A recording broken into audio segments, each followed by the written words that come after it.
ఎలాంటి పప్పులు నానబెట్టకుండా ఇన్స్టెంట్ గా ఈ బంద్ దోశలు అయితే చేసుకోవచ్చు. కప్పు బొంబాయి రవ్వతో ఇన్స్టెంట్ గా 10 నిమిషాల్లో ఈ రెసిపీని అయితే చేసేసుకోవచ్చు. మరి గోధుమ రవ్వతో బంద్ దోశ ఎలా ఏంటి అనేది ఇంకా వీడియోలోకి వెళ్ళి చూసేద్దాం పదండి.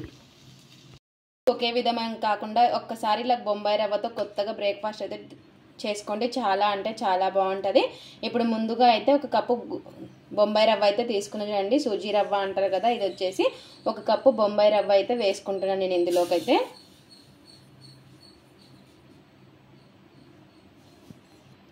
ఒక కప్పు బొంబాయి రవ్వ అయితే తీసుకున్నాం కదా, ఇప్పుడు అందులోకే హాఫ్ కప్పు శనగపిండి అయితే వేసుకోవాలి. ఒక కప్పు బొంబాయి రవ్వకి హాఫ్ కప్పు శనగపిండి అయితే వేసుకుందాము. స్పూన్ అంతా ఎండుమిర్చి పొడి ఇలా వేసేసుకోవాలి చూడండి, బాగుంటుంది టేస్ట్ వచ్చేసి. ఇందులోకి రుచికి సరిపడినంత ఉప్పు, అలాగే నీళ్లు వేసుకొని మొత్తం ఒకసారి కలిపేసుకోవాలి చూడండి. ఇదంతా కూడా మొత్తం కలిసేలాగా కలిపేసుకోవాలి. నీళ్ళు ఎన్ని అంటే మనకి ఈ విధంగా ఉండాలి. పిండి వచ్చేసి చూసుకొని వేసుకోవాలి, ఎక్కడ కూడా ఉండలు లేకుండా బాగా కలిపేసుకోవాలి.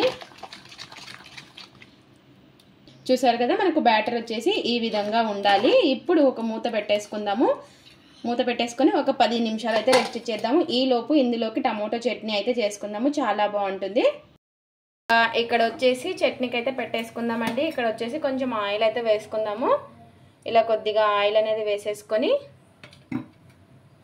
ఇందులోకి చిన్నగా కట్ చేసి పెట్టుకున్న టమోటో ముక్కలు, టమోటో పచ్చడి అయితే చేసుకోబోతున్నాం అనమాట. చిన్నగా కట్ చేసి పెట్టుకున్న టమోటో ముక్కలు వేసుకోవాలి.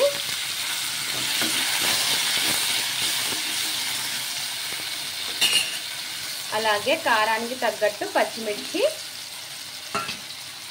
అలాగే చిన్నగా కట్ చేసి పెట్టుకున్న ఒక హాఫ్ ఆనియన్ ముక్కలు వేసుకొని ఇవన్నీ కూడా ఒకసారి బాగా మగ్గించుకుందాము.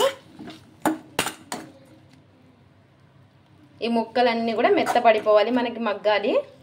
ఇలా కొంచెం మగ్గిన తర్వాత ఇందులోకి కొద్దిగా చింతపండు, అలాగే ఒక 3 ఎల్లిపాయలు కూడా వేసేసుకోవాలి. వేసుకొని మొత్తం ఒకసారి మళ్ళీ బాగా కలిపేసుకుందాము. పచ్చిమిర్చి వచ్చేసి కారం లేవన్నమాట. ఇలా ఈ విధంగా కలిపేసుకొని కొద్దిసేపు మరి మగ్గించుకోవాలి.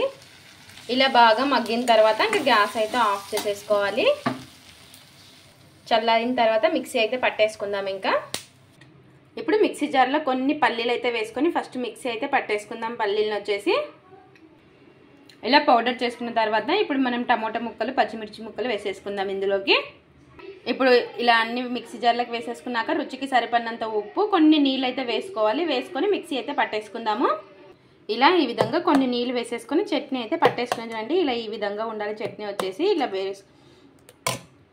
ఇలా జీలకర్ర ఆవాలు, కరివేపాకు, పోపు వేసేసుకున్నాం చూడండి. ఇప్పుడు చట్నీ అయితే మనకు రెడీ అయిపోయింది.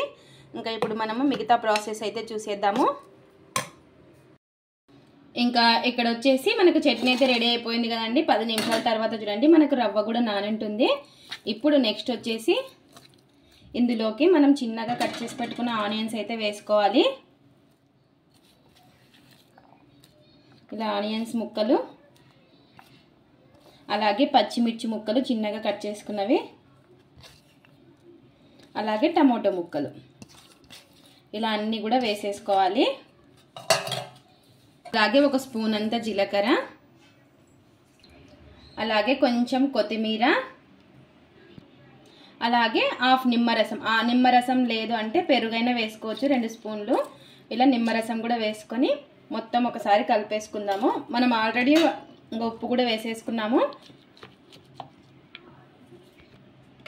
ఒక హాఫ్ టీ స్పూన్ అంతా వంట సోడా కూడా వేసుకొని కొంచెం నీళ్ళు అయితే వేసుకుందాం. కొంచెం గట్టిగా ఉంది కదా, ఇలా కొంచెం నీళ్ళు అనేది వేసుకొని మళ్ళీ మొత్తం ఒకసారి కలిపేసుకుందాము.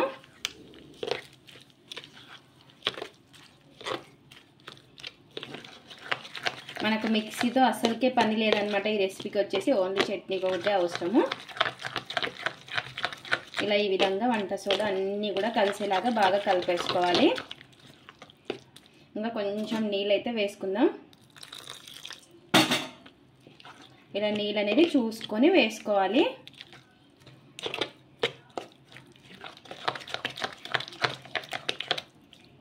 చూసారు కదా మనకు బ్యాటర్ వచ్చేసి ఇలా ఈ విధంగా ఉండాలి. నీళ్ళు అనేది చూసుకొని వేసుకోవాలి. ఇలా బాగా కలిపేసుకున్న తర్వాత ఇప్పుడు ఒక చిన్న ఇలా పోపు కడాయి అయితే పెట్టేసుకొని కొంచెం ఆయిల్ అయితే వేసేసుకోవాలి. ఇలా కొంచెం ఆయిల్ వేడెక్కిన తర్వాత ఇందులోకి కొంచెం జీలకర్ర ఆవాలు, కొన్ని మరీ ఎక్కువ వేయద్దు, కొంచెం వేసుకోవాలి. వేసుకున్న తర్వాత పిండిని ఒకసారి బాగా కలిపేసుకొని ఒక గరిట వేసుకోవాలి, ఎక్కువ వేసుకోకూడదు. ఇలా ఈ విధంగా మీడియంగా పెట్టుకొని కాల్చుకోవాలి. ఇంకా మనకి బండి దోశ వచ్చేసి ఇలా ఒక సైడ్ కాలిన తర్వాత ఇంకో సైడ్ అయితే తిప్పేసుకోవాలి. చూడండి, ఇలా ఇంకో సైడ్ అయితే తిప్పేసుకున్నాము.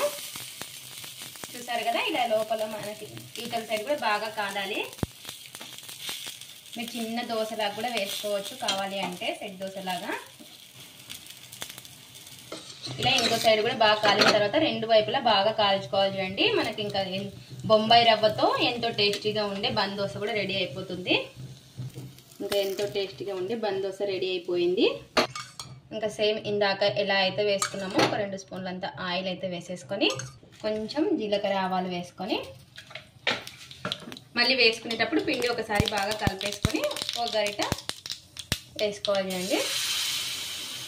ఇలా ఈ విధంగా వేసుకోవాలి. మీడియంగా సిమ్లో పెట్టుకొని కాల్చుకోవాలి. మనం హైలో పెట్టుకున్నాం అనుకోండి అసలు లోపల అనేది కాలదనమాట సరిగా. ఒక సైడ్ బాగా కాలిన తర్వాత ఇంకో సైడ్ అయితే తిప్పేసుకోవాలి. ఇలా ఇంకో సైడ్ కూడా తిప్పేసుకోవాలి చూడండి. ఇలా రెండు వైపులా కూడా బాగా కాల్చుకోవాలి చూడండి. అంతే, ఇంకా మనకు బంద్ దోశలు అయితే రెడీ అయిపోయాయి. అన్ని బంద్ దోశలు కూడా ఇలాగే వేసేసుకోవాలి. ఇంకా ఇప్పుడు టేస్ట్ అయితే చూసేద్దాం ఎలా ఉంది ఏంటి అనేది. ఇంకా ఇందులోకి వచ్చేసి టమోటా చట్నీ చేసుకున్నాం కదా, ఆ చట్నీలోకి అయితే చూసేద్దాం టేస్ట్ వచ్చేసి. చూసారు కదా, మనకి లోపల కూడా పర్ఫెక్ట్గా కుక్ అయ్యింది. చాలా అంటే చాలా బాగుంటాయి టేస్ట్ కూడా. ఇంకా ఇప్పుడు టేస్ట్ అయితే చూసేద్దాం.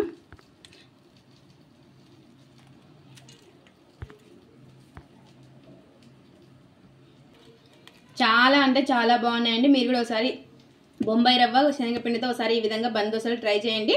ఇది ఫ్రెండ్స్ ఇవాల్టి వీడియో. మా వీడియోస్ కనుక మీకు నచ్చినట్టయితే లైక్ చేయండి, షేర్ చేయండి, కామెంట్ చేయండి, సబ్స్క్రైబ్ చేసుకోండి. స్కిప్ చేయకుండా పూర్తి వీడియో చూడండి. అలాగే బొంబాయి రవ్వ శనగపిండితో బంద్ దోశలు ట్రై చేసి ఎలా వచ్చాయో కామెంట్ అయితే పెట్టండి. Thanks for watching. బాయ్.